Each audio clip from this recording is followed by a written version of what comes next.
Gloria al Señor. Buenos días, mis amados.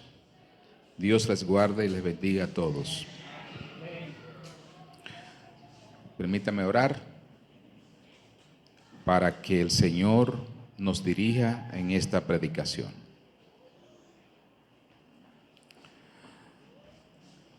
Señor nuestro, Padre Celestial, en el nombre de Jesucristo, acudimos a ti en fe para darte alabanza, gloria y adoración.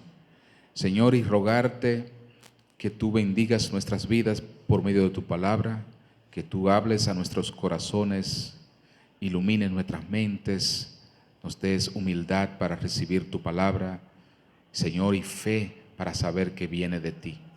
Muchas gracias, Señor, por los aquí reunidos, congregados en el nombre de Cristo. Señor, te ruego por cada una de estas almas que tú has traído. Bendice, Señor, su vida por medio de tu palabra. Consuela, oh Señor, saca toda duda, todo pensamiento negativo de nuestras vidas y ayúdanos a mirarte, Señor, así como tú eres, alabarte y glorificarte con todo nuestro ser. Rogamos que sí, Señor, tú nos hables y que nosotros podamos ser oidores, Señor, prestos a tu palabra. En el nombre de Jesús. Amén. El tema es: ¿qué sucede cuando miramos a través del lente de Dios? ¿Qué pasa en nuestras vidas cuando nosotros, si pudiéramos mirar, y debemos hacerlo, usando la visión, los ojos de Dios? ¿Cómo veríamos el mundo? ¿Cómo veríamos las circunstancias que se nos dan a diario si pudiéramos ver con los ojos de Dios? Ese es el reto de esta mañana. Es que nosotros podamos aprender a mirar con los ojos de Dios. A eso yo quisiera enfrentarte esta mañana. A que te pusieras los lentes, que pudieras mirar con la visión con que Dios ve las cosas. Y eso lo observaremos basado en dos principios. Dios ve el mundo mucho más, y el universo y todo lo que hay lo ve mucho más allá de estos dos principios. Pero yo quisiera compartir estos dos principios que están muy claros en las Escrituras de la visión que Dios tiene de las cosas. Y el primer principio es partiendo de que nada es difícil o imposible para Dios. Nada es difícil o imposible. Cuando Dios mira las cosas, no las ve ni difícil y mucho menos imposible. No lo ve así. Para Dios no hay nada difícil. De modo que si tú vieras el mundo, si tú vieras las cosas como Dios las ve, entonces dirías igual que nada es difícil ni imposible. Y el otro principio es que nada ni nadie es grande para Dios. Repito, nada ni nadie es grande para Dios. Cuando Dios ve el mundo desde su óptica, lo ve tan pequeño que Él puede ponerlo en la palma de su mano, su propia creación. Todo es pequeño para Dios. Todo es minúsculo. Y lo vamos a ver por las Escrituras. Y vamos a ver qué se deriva de ver las cosas bajo esos dos principios. De que nada es difícil o imposible para el Señor, y también de que nada es grande o nadie para Él. ¿Qué, digamos, beneficios yo tendría el poder mirar las cosas desde esos dos puntos de vista? Lo primero que quiero ver es, por las Escrituras, mostrarles que es cierto de que nada es difícil o imposible para el Señor. En Jeremías, en el capítulo 32, en el verso 27, el Señor, hablando a través del profeta, dice: he aquí que yo soy Jehová, Dios de toda carne. ¿Habrá algo difícil para mí? El Señor hace la pregunta: ¿ustedes creen que habrá algo difícil? La respuesta es clara: no, no hay nada difícil. En Génesis capítulo 18, verso 14. ¿Hay para Dios alguna cosa difícil? El Señor está hablando cuando visitó a Abraham y a Sara para prometerle que, a pesar de su larga edad, dos ancianos, y a pesar de que Sara había ya perdido la costumbre de la mujer, y a pesar de que, como dije, Abraham era un hombre bastante viejo, a pesar de esas circunstancias racionalizadas como, digamos, imposibles desde el punto de vista humano, a pesar de eso, Dios le iba a decir: Sara tendrá un hijo. Al tiempo señalado volveré a ti, le dijo el Señor a Abraham, y según el tiempo de la vida, Sara tendrá un hijo. ¿Hay para Dios alguna cosa difícil? Eso es lo que está diciendo la Escritura. Para el hombre, ciertamente, de acuerdo a la ley de la naturaleza y de lo que se espera en este mundo, ciertamente eso es difícil, pero no para Dios, no para Él.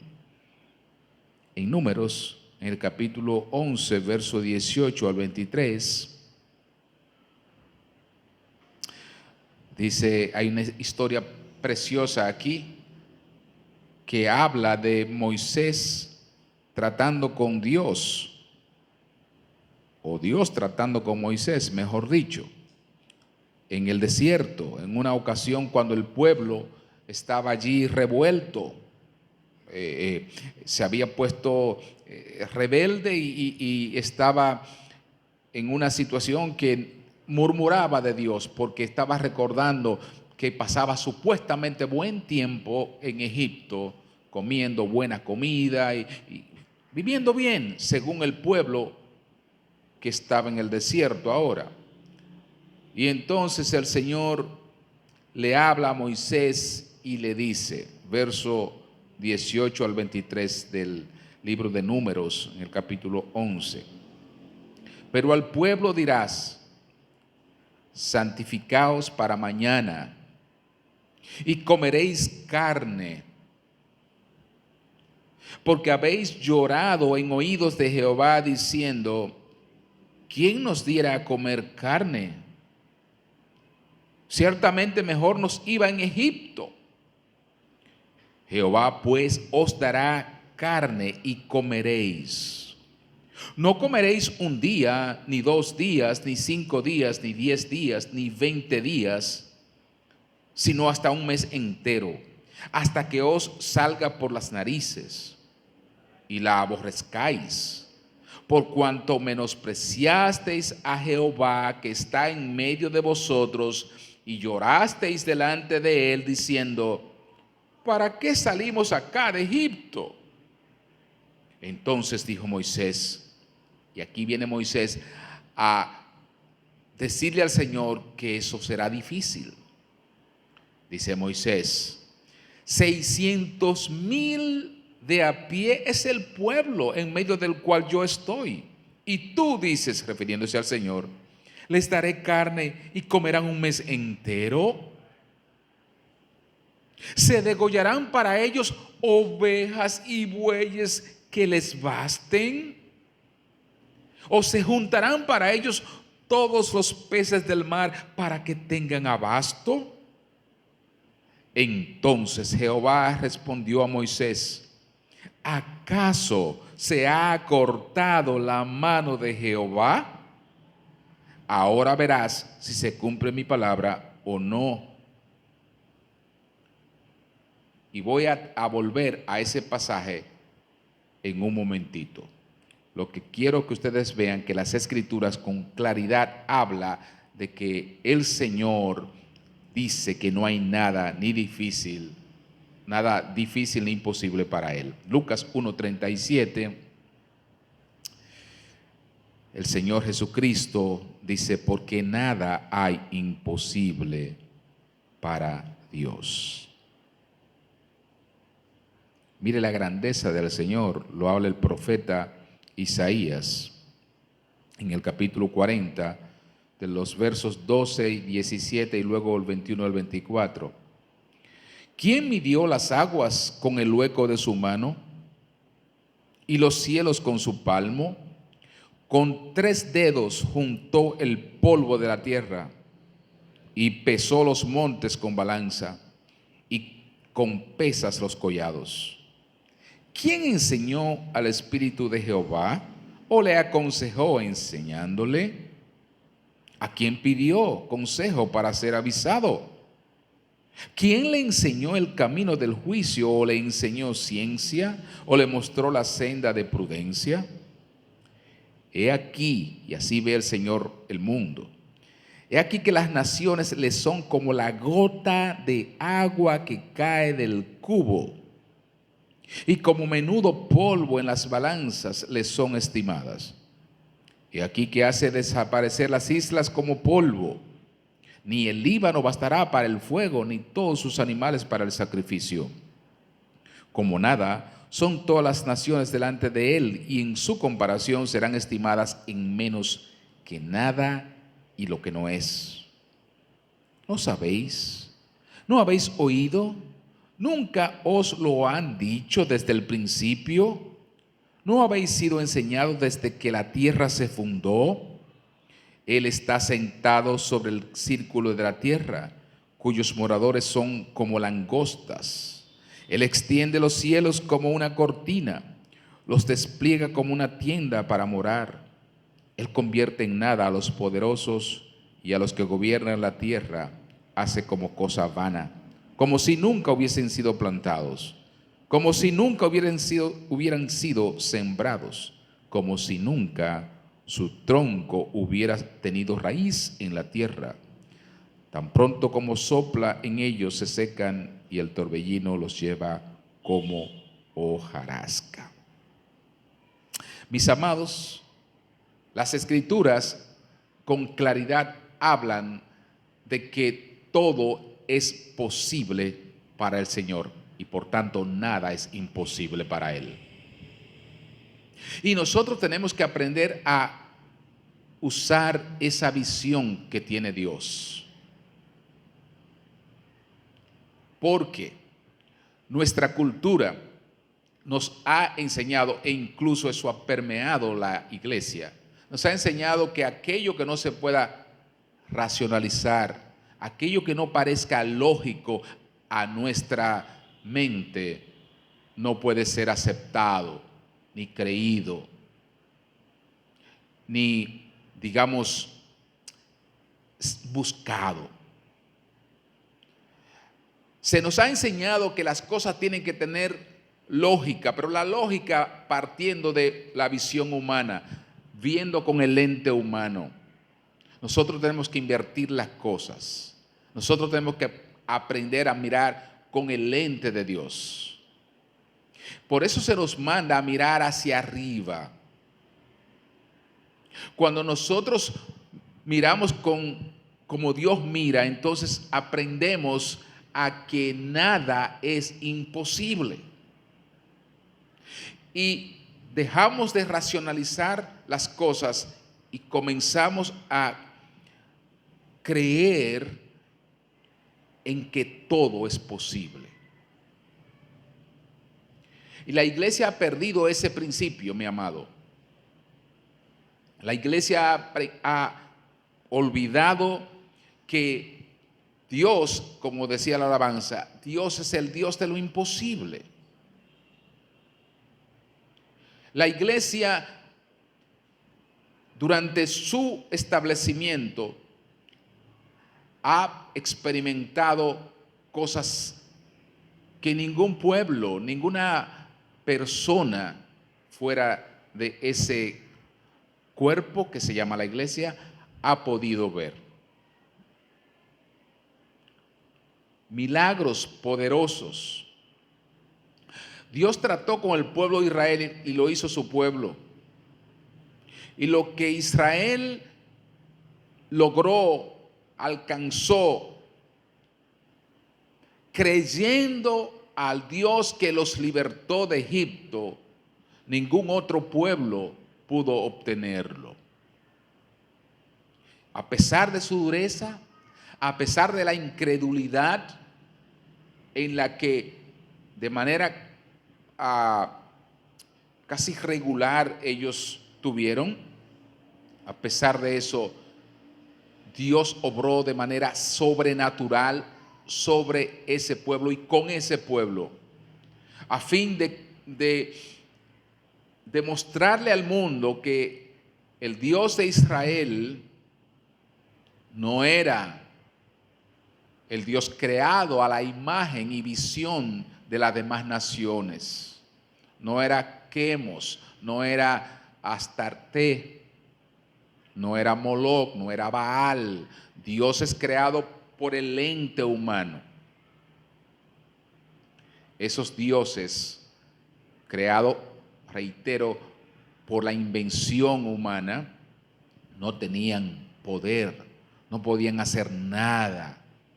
Eran manifestaciones, creaciones de la imaginación, de la mente humana. Pero Dios allí hacía la diferencia. El Señor marcaba la diferencia identificándose con un pueblo, siendo el Dios de ese pueblo, Israel, y obrando de manera sobrenatural con ese pueblo, abriendo el mar Rojo. Imagínense ustedes la maravilla que fue ver el mar abrirse y pasar 2 millones de personas por ahí en seco. Pero previamente las 10 plagas que azotaron a Egipto cada vez que el Señor ordenaba.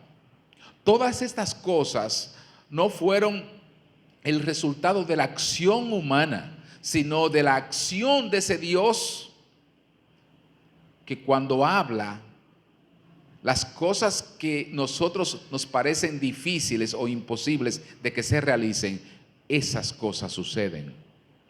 El mar se abrió no por voluntad humana, el mar Rojo, no por la fuerza del bastón de Moisés, sino por el poder que reside en Dios.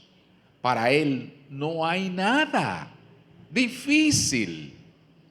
Los mares se van a abrir, las montañas se van a trasladar de un lugar a otro. La tierra tiembla ante la presencia del Señor. No hay nada difícil para Él. Por tanto, cuando nosotros miramos a las cosas desde el punto de vista de Dios, entonces nunca tendremos duda de que las cosas pueden realizarse. No tendremos dudas. Las dudas se despejan. Y comenzamos a creer en cosas grandes, en cosas realmente que el mundo las ve difícil. La iglesia está llamada a, como lo debía hacer Israel, a no racionalizar las cosas, sino a creer que se nos ha dado y se nos ha revelado el Dios de las cosas imposibles. Que realmente Dios se ha revelado a nosotros y nos ha dicho que para Él todo es posible. Amén. Y fíjense, hermanos, En estos dos casos que leímos, tanto el caso de la visita que le hace el Señor a Abraham, como también el acontecimiento que se da en el desierto con Moisés, en ambos casos se intentó racionalizar los hechos. En el primero, Sara y Abraham dice, bueno, el Señor nos ha visitado. Fíjese,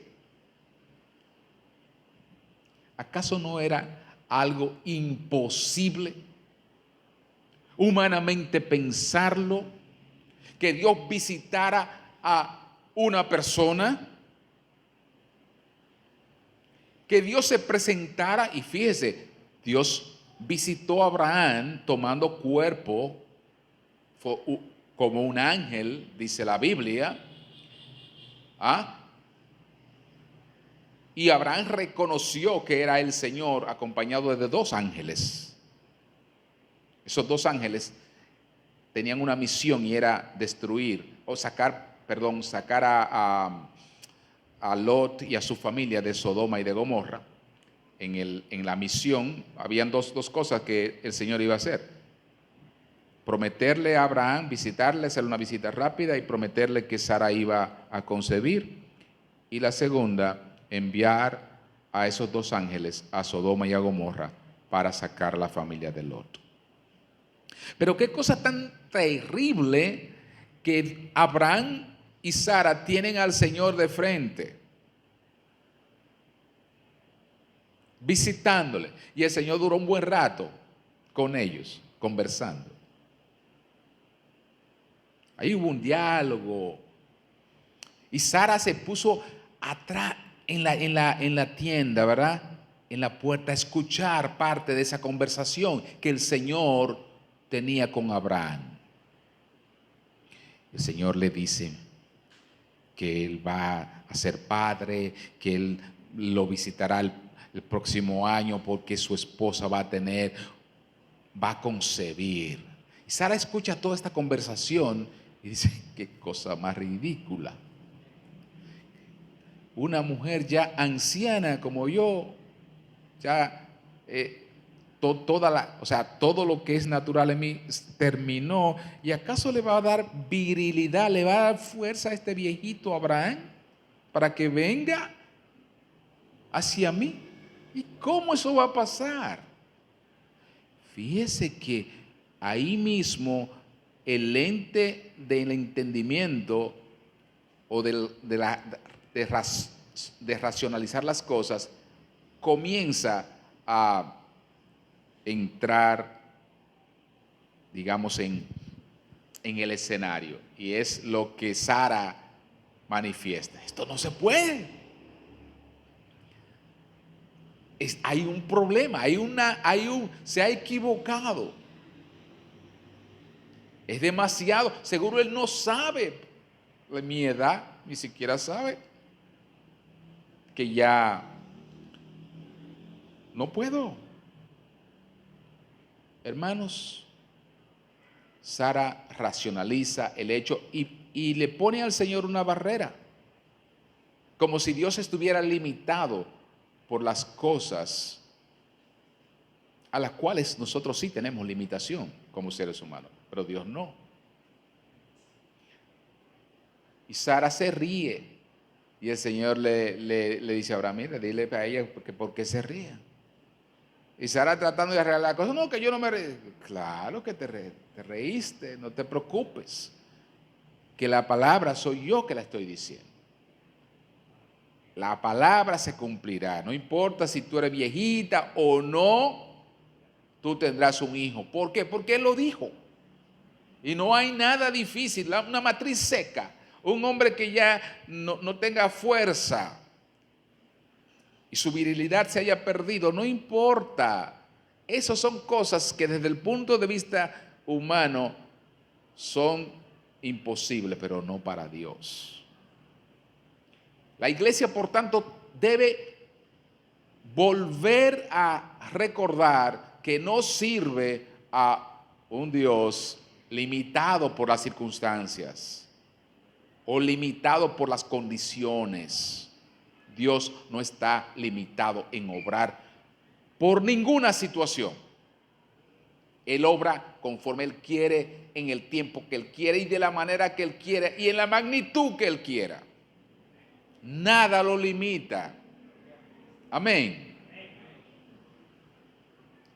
Nada.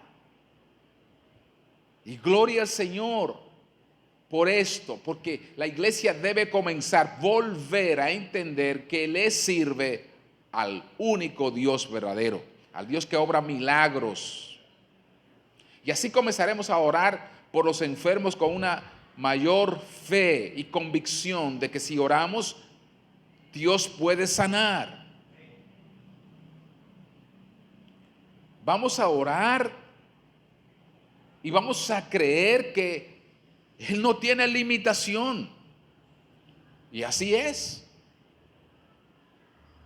Dios puede sanar las heridas emocionales. Dios puede quitarte cualquier pensamiento negativo de tu vida. Lo puede quitar todo. No hay una puerta cerrada que Dios no pueda abrir. Amén. Todas las puertas las puede Él abrir. Amén. Con el caso de Moisés, Moisés intentó racionalizar igualmente. 600,000 hombres, Señor, más las mujeres y los niños. Es un ejército. Tendría que, mira, Señor, lo que tú estás diciendo. Tendría que degollarse para ellos ovejas y bueyes, pero no hay que basten. ¿Cómo va a pasar eso? ¿Cuántas ovejas y bueyes habrá que degollarse? ¿Y cuántos peces tendrán que venir del mar para que alimenten a estas personas? Señor, ¿cómo puede ser? Es demasiado. La carne que se va a comer un mes entero es imposible conseguirla. No la hay. Y este Moisés es el que ya había visto obrar al Señor por medio de él en Egipto de manera imposible para que un hombre pudiera tener duda de este que ahora le está hablando. Dios había actuado de manera ilimitada allí en Egipto, pero Dios acababa de abrir el mar frente a él. Cuán difícil era abrir el mar, y Dios lo abrió. Entonces el Señor le responde a esto: Moisés, pues tú piensas que mi mano se ha cortado. O sea, ya yo no puedo operar como ya lo hice unos cuantos meses atrás. ¿Tú crees que mi mano se ha acortado, que ya no tengo poder en mi mano para hacer las cosas que yo quiero? Eso es lo que el Señor le dice. ¿Acaso se ha acortado la mano de Jehová? Es decir, yo sigo siendo el que envié las 10 plagas en Egipto que asolaron y que les permitió la libertad al pueblo. Yo sigo siendo aquel que abrió el mar.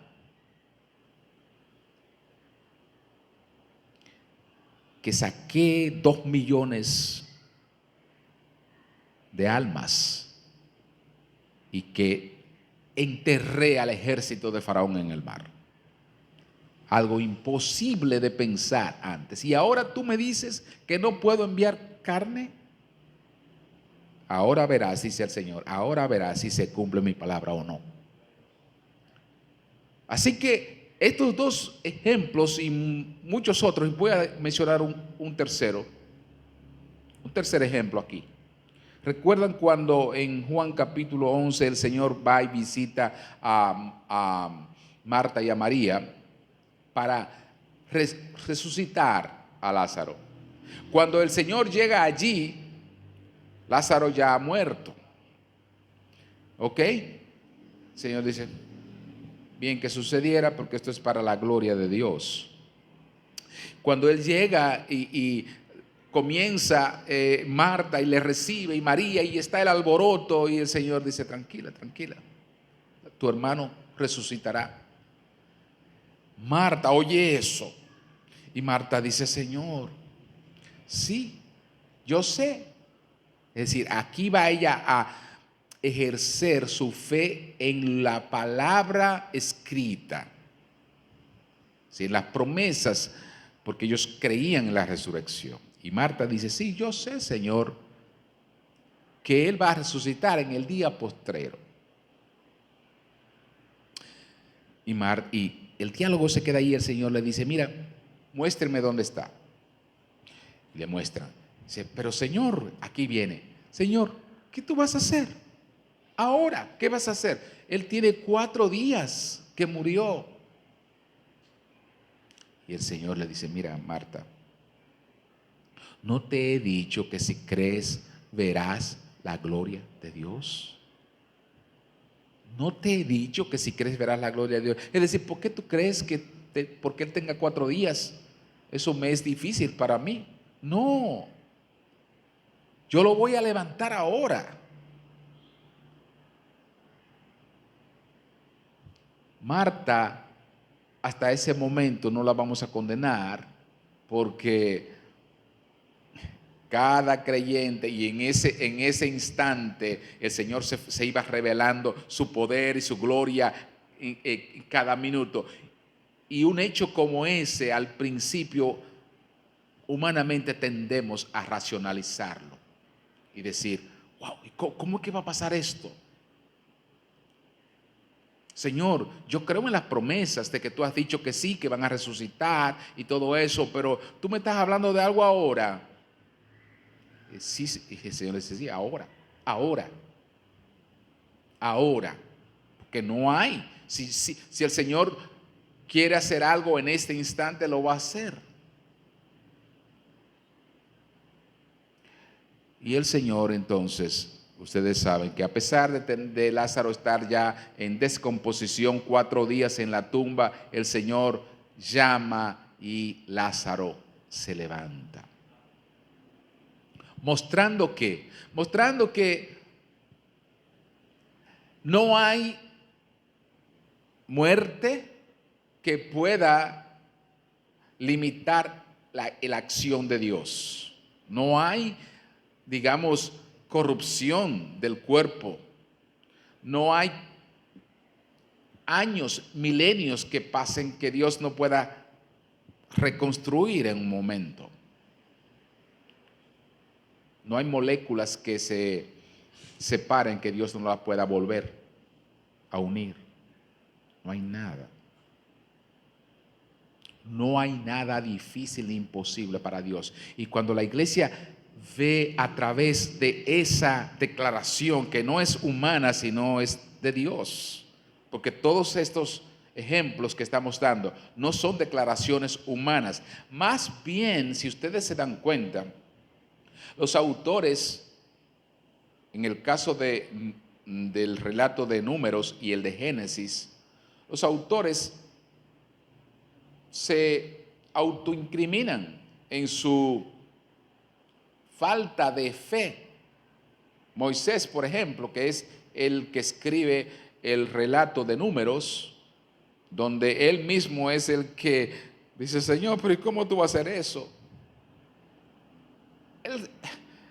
Si yo hubiese escrito esto con la visión humana, si Moisés hubiese sido el que lo hubiese escrito, digamos, pensando como hombre, no se hubiese autoincriminado de esa manera.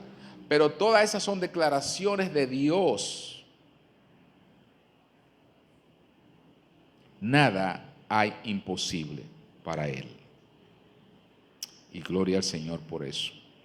Ahora, ¿qué me enseña esto a mí? Ok, no es que yo veo por el lente de Dios y las cosas entonces para mí se vuelven igual que para Dios, es decir, ya nada es imposible para mí. No, no es eso lo que trato de decir, porque nosotros ciertamente tenemos nuestras limitaciones, Nosotros no podemos crear. Dios es el creador de todas las cosas. Nosotros no tenemos el mismo poder que tiene Dios, no lo tenemos. Nosotros somos seres humanos. Ahora bien, cuando aprendemos a ver que para Dios no hay nada difícil ni imposible, y que yo estoy unido al Señor Jesucristo, y que como yo creo en Él y Él me ha dado la fe para yo, sí, creer en Él, las cosas que yo creo que son difíciles o imposibles de yo alcanzar, esas cosas no lo son más. Puesto que, como dice el apóstol Pablo en Filipenses 4:13, todo lo puedo en Cristo que me fortalece. Todo lo puedo en Cristo que me fortalece. Si nada hay difícil o imposible para Dios, ¿por qué tengo dudas acerca de la resurrección del cuerpo? No puedo tener dudas de los que durmieron, de los que murieron, de mis familiares. Ellos se fueron con Cristo, están allá. ¿Eso es difícil? No, no hay nada difícil para Dios. Que alguien sea incinerado, imagínense los mártires, cuántos miles de personas murieron quemadas en las hogueras en el primer siglo, y cuántos mártires quemó la Iglesia Católica Romana durante el tiempo de la Inquisición. Miles. Fueron cenizas, convertidos en cenizas. ¿Pero qué? ¿Hay alguna diferencia entre uno que murió simplemente de otra causa o el que fue quemado en la hoguera? No hay ninguno. Porque Dios, el Dios de lo imposible, que para Él nada es difícil, va a reconstruir todo ese cuerpo. Y a la voz suya, a la voz de mando que habla Tesalonicenses, a la trompeta de Dios, los muertos en Cristo van a resucitar incorruptibles, con un cuerpo nuevo. ¿Es eso difícil de creer? No, hermanos. La lógica humana te puede decir, ¿y cómo va a pasar eso? Yo no tengo ni siquiera que saber el procedimiento que Dios ha de usar. Yo no, es su voz la que ordena. El mar rojo se abrió ante su voz. Todo responde ante su voz, es su creación. Él es el que envía la lluvia, Él es el que prepara el suelo, Él es el que hace todo, Él es el que da comida a los cuervos, a todo. Yo no sé cómo lo hace, pero lo hace. ¿Sí? Entonces, yo solo sé que para Él nada es difícil o imposible, es simplemente el decirlo. Y cuando yo miro esto, eso es mirar, o sea, eso es lo que sucede cuando yo creo que yo le sirvo a un Dios para el cual nada es imposible. Entonces yo comienzo a creer esas cosas de una manera muy diferente a cuando solamente me lo han enseñado como tradición, o que lo hago así como por hábito. No, es saber que nosotros confesamos y adoramos al Dios que todo lo puede, mis amados. Así no habrá ningún problema grande, ninguna dificultad grande. No lo puede haber. Es el Dios para el cual no hay nada que Él no pueda hacer. Gloria a su nombre. Pablo podía decir, todo lo puedo en Cristo que me fortalece. Tenemos que comenzar a olvidar la manera de pensar que se nos ha inculcado, a creer que Dios está limitado. Incluso la iglesia debe comenzar a dejar este pensamiento, que Dios está limitado incluso a operar de una determinada manera en este tiempo. Los cesacionistas, nosotros somos una iglesia cesacionista, y esto quiere decir es que el canon de la Escritura fue cerrado, que ya no hay más revelación, ¿verdad? Que ya lo revelado está en las Escrituras, ciertamente. Pero debemos no limitar a Dios en cómo Él opera por nuestra interpretación de las cosas. Porque Él puede operar en nuestro tiempo, como Él lo hizo en el Nuevo Testamento, sin romper ninguna de sus normas. Es que Él es soberano para hacerlo. ¿Quién dijo que el Señor no puede hacer milagros en este tiempo? Él ha apelado a las Escrituras, a que nosotros confiemos en las Escrituras, pero son las Escrituras las que hablan de ese Dios imposible, de lo imposible, perdón. Ese Dios para el cual nada es difícil. Nosotros tenemos que volver a pensar que no hay nada difícil para Él, y así comenzaremos a orar por cosas por las cuales muchos dirían, ya no hay que orar. Eso está perdido, es una causa perdida. Fulano es una causa perdida, ya yo se lo entregué al Señor. No, tenemos que confiar que Dios puede librar de la droga, del vicio más grande, de la depresión más grande a una persona. Sí, mis amados, tenemos que comenzar a creerlo y a proclamarlo.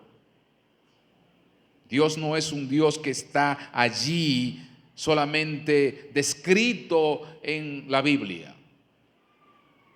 Dios es el Dios vivo que está operando ahora en nuestras mentes, en nuestros corazones. Dios es vivo. Amén, hermanos. Sí. Y la iglesia tiene que comenzar a creer con más convicción, con más fortaleza este principio. Nada es difícil o imposible para Dios. En segundo lugar, rápidamente, debemos igualmente mirar, partiendo de que nada ni nadie es grande para Dios. ¿Qué quiero decir con esto? Bueno, que cuando nosotros, si pudiéramos ver a la humanidad, a los reinos de este mundo, a, digamos, las naciones poderosas, si pudiéramos verlo con los ojos de Dios, ¿qué viéramos? Viéramos a un hombre siendo el presidente de una de las naciones poderosas de la tierra, pero viéramos que es un granito de polvo, porque eso somos, un granito de polvo, de arena, que se va, que se disuelve, un pedacito de barro. Eso es lo que Dios ve. Dios ve la vanidad, la fragilidad del ser humano, que a pesar de que es soberbio y que se enaltece, Dios puede ver y decir, pero ¿por qué lo haces? Mira qué fugaz eres, mira qué frágil eres. Dios lo ve tal y como el hombre es.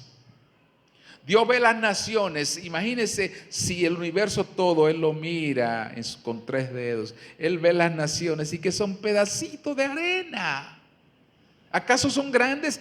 Ellos se creen grandes, pero no lo son ante la majestad de Dios, porque en un instante todos pueden desaparecer a la voz de Dios.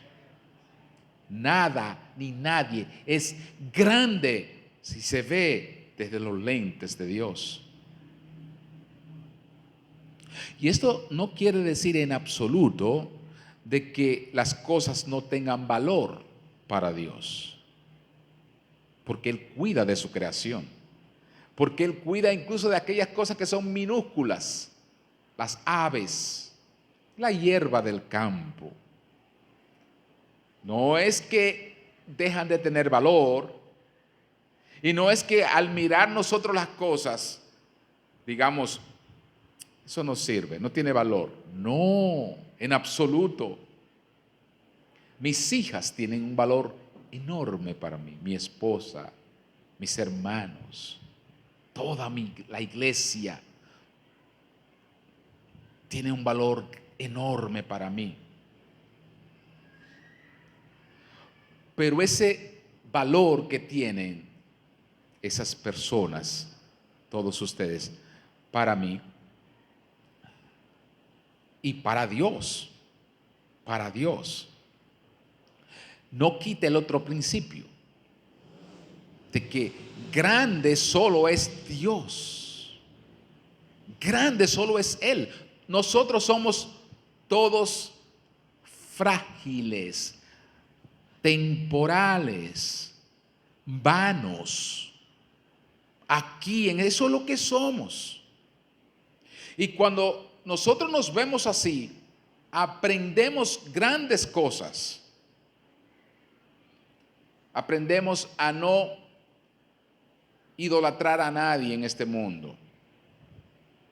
Por grande, por encumbrado que esté, nada ni nadie es tan grande como para que reciba mi alabanza, para yo tributarle o perseguirlo como mi máxima meta. No. Nadie ni nada es grande en esta vida como para que yo comprometa mi relación con el único que es grande, que es Dios.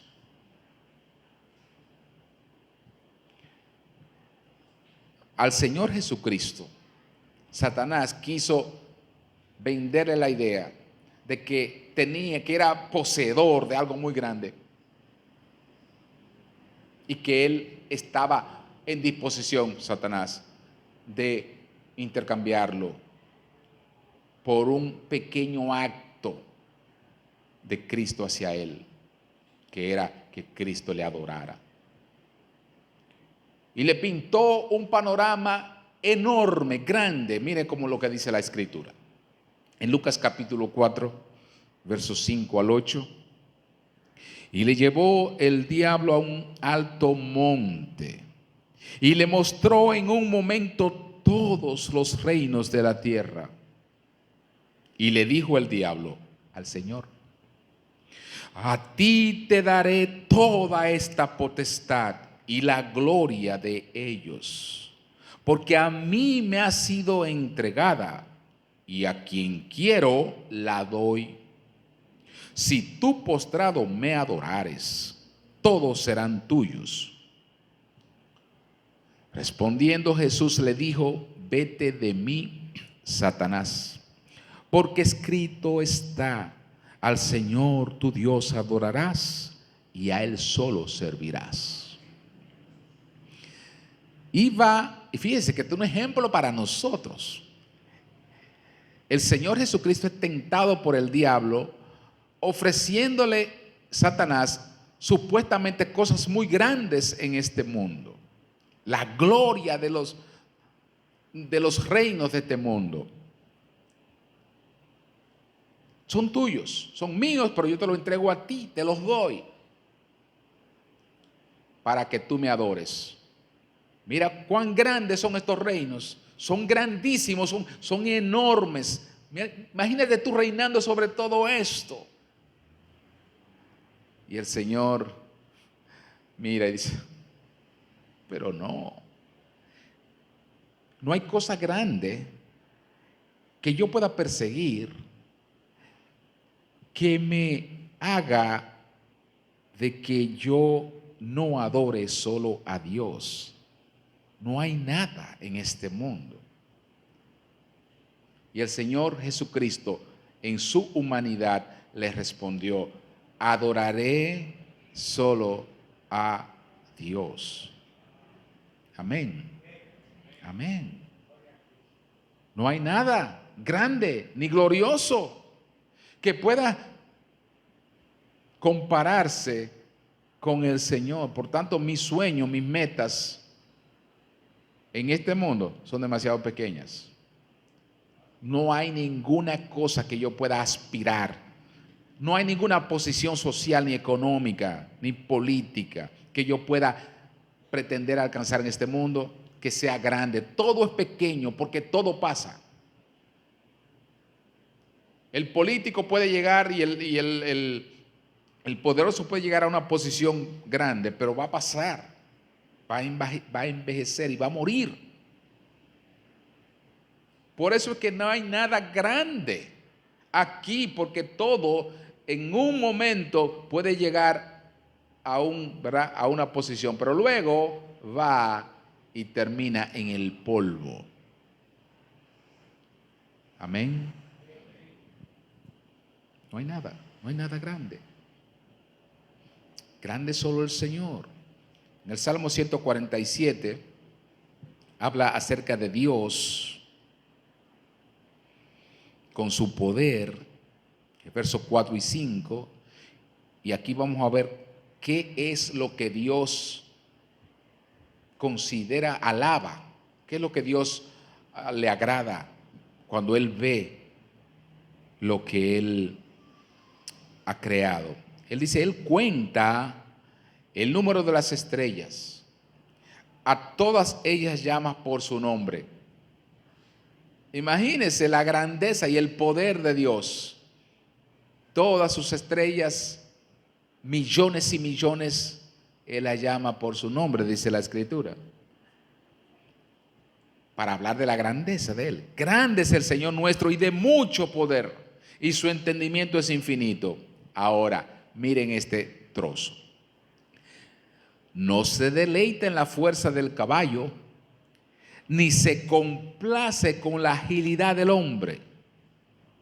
Es decir, el Señor no ve grande los talentos, las proezas, las grandezas que el hombre pueda hacer. Al Señor no lo deslumbra los grandes edificios y los grandes inventos que el hombre pueda alcanzar. El Señor no se asombra por tu inteligencia. El Señor no es sorprendido por tus habilidades. Él no se maravilla de aquellas metas y logros que como humano tú puedes alcanzar. Al Señor no lo vas a deslumbrar con nada, porque nada es grande para Él.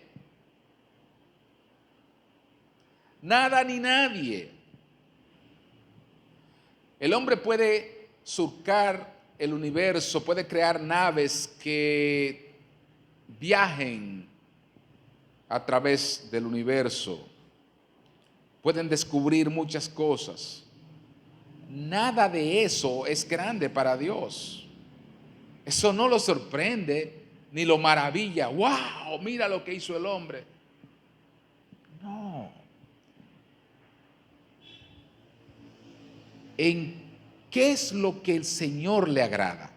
¿Qué recibe alabanza de parte de Él?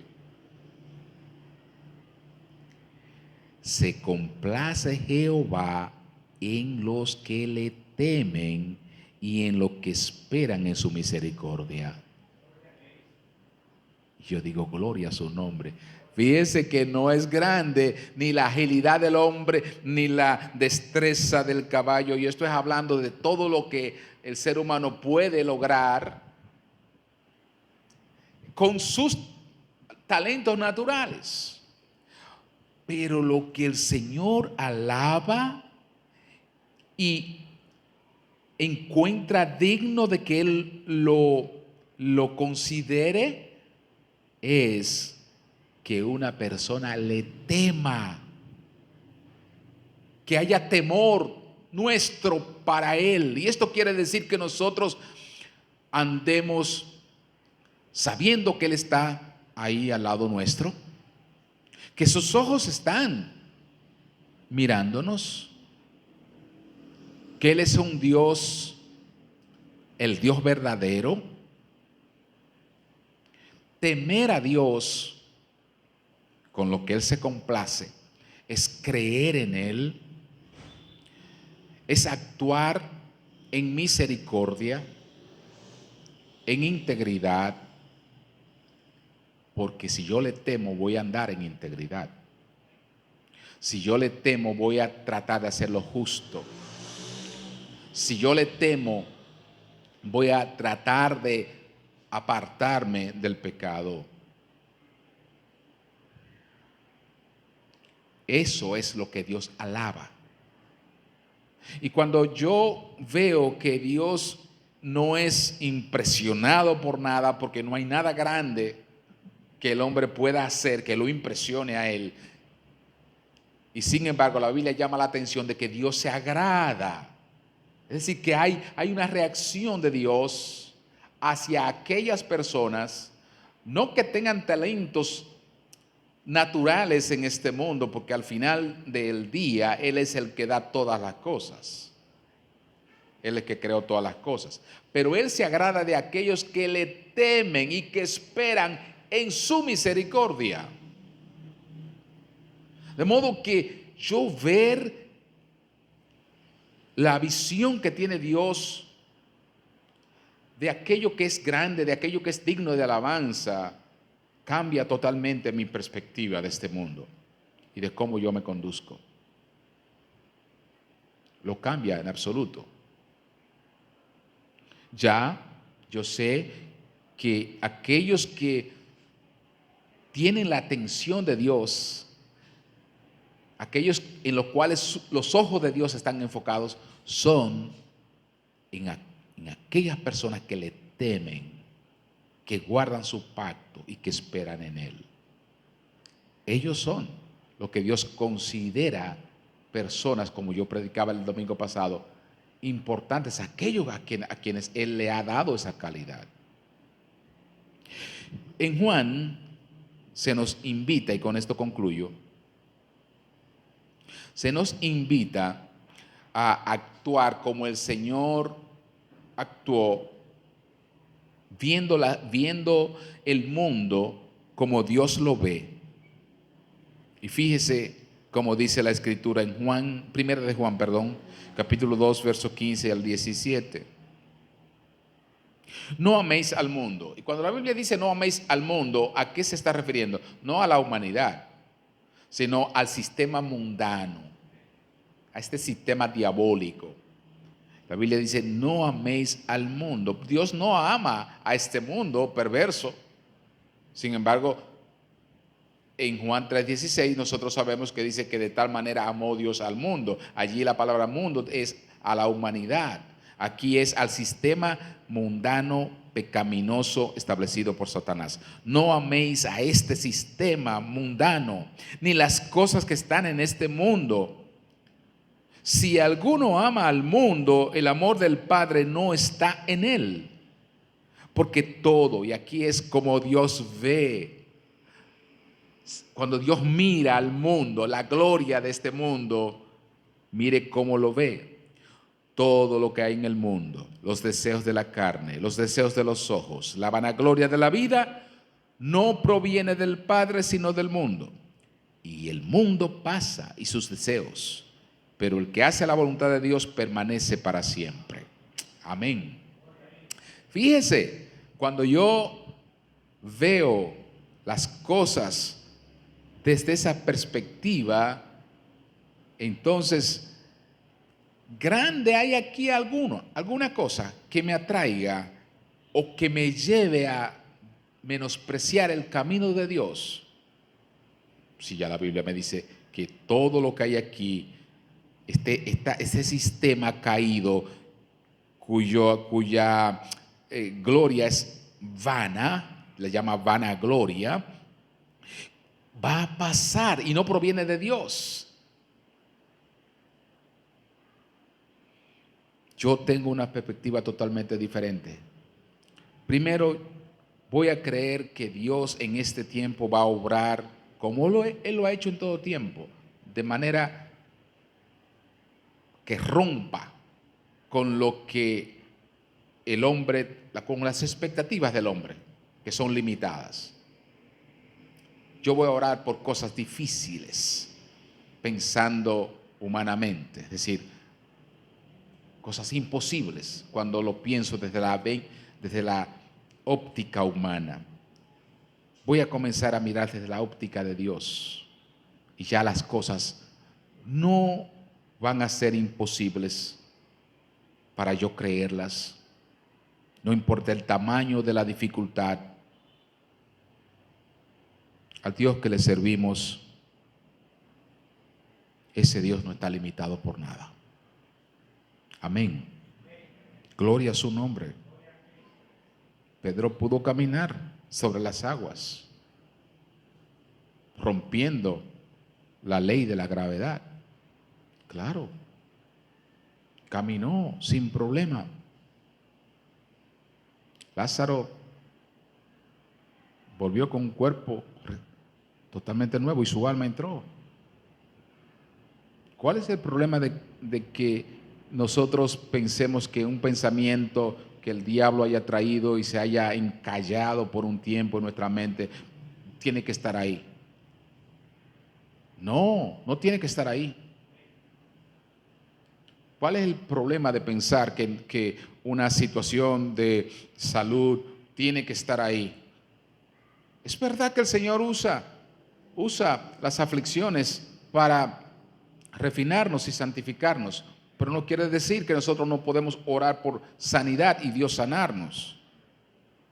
¿Sí? O sea, nosotros tenemos que creer que Dios puede actuar soberanamente, rompiendo todas esas barreras que nosotros nos hemos impuesto en esta cultura. Dios es el Dios de lo imposible, hermanos, y no hay nada difícil para Él. Amén. Y en segundo lugar, nada es grande, nada lo suficientemente grande, no lo es en este mundo, que me atraiga tanto para que yo deje de mirar a Dios como el único grande. El único grande es solamente Dios. Todo lo demás es pasajero. Miremos lo que tenemos alrededor, miremos nuestras circunstancias desde esta óptica y yo estoy persuadido de que nuestra actitud frente a las cosas va a cambiar. Que Dios te guarde, Dios te bendiga y pasen buen resto de la